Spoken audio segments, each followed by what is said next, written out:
with this recorder, and I'll catch everything that swims there. And that nav net is just deadly. I love it. I really love it. And it's just, that's the tech. But how did you get started with the bait? What gave you the idea to do bait fish in the beginning? Well, the bait fishing started out with the kites, you know, because everybody who bought the kites from my dad, you know, Lewis Fishing Kites is who we are, and we build Lewis Fishing Kites. So the one thing about it, what happened was we got so busy with the charter boats at Pier 5 that my dad, you know, hey Tiger, I'll pay you anything to go catch a couple pinfish and a couple blue runners, because we're so busy right now. We need bait. So, you know, he bought me a boat, he gave me a boat, he gave me a 17-foot bone fisher that turned me loose when I was 14. And buddy, let me tell you something. I used to terrorize the pilchards, the goggle eyes, thread fins, runners, pinfish, anything I could catch. And then there was a gentleman at the Brickell 1 building when I found the goggle eyes off Miami. You know, he was like, man, I love kite fishing. I love kite fishing, don't get me wrong, but I have to work really hard as an attorney, and I do not like catching bait. And in 14, I'm in 10th grade, so you can imagine take yourself back into high school and somebody going over and say, hey, on Saturday I'll give you $100. You know, I mean, you don't even have no money for a bicycle, you know, for airing the tires or gas in your car or whatever. And you know, I mean, that's how it started. And now it's 30 boats a day, non-stop, as fast as I can go. 5th generation boat.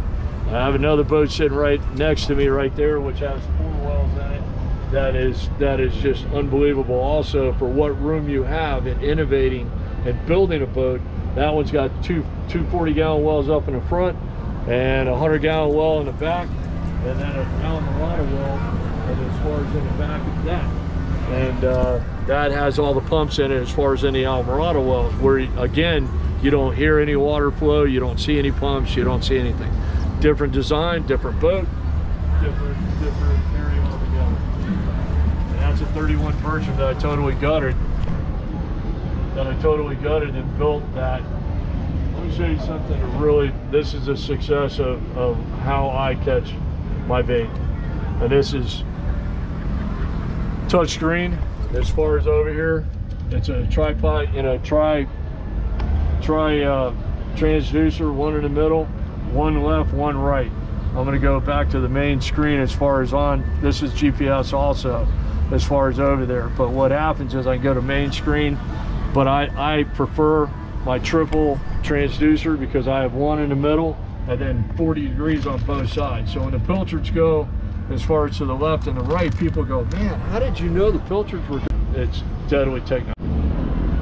Back live, it might overheat, but hey, we can keep it moving. Is it overheating? Nah, it did. It shut off already one time. All right, is it overheating now? Nah, we're good. We're live. I want to show you guys something, and this is something that's very, very crucial for what we call a crash pump, or you can use this and put it in your console and pump out your boat with an emergency or whatever.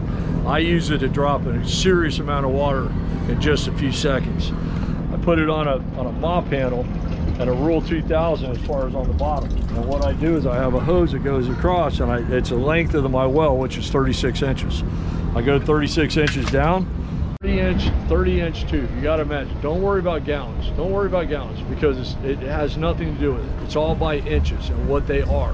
This is a 30 inch, 75 gallon water wise well.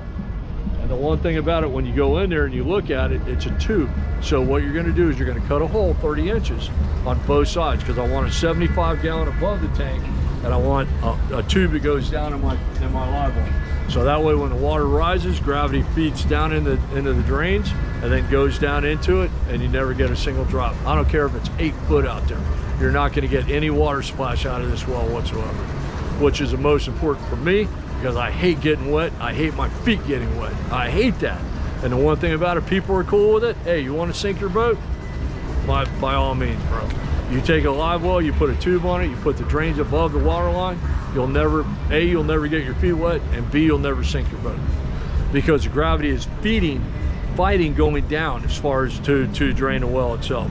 Now, when you look at this, which is really cool also, you look at this, and this is a removable well, which that comes off, and then now you can look at the wells themselves, and they're 30 inch tubes that go down in the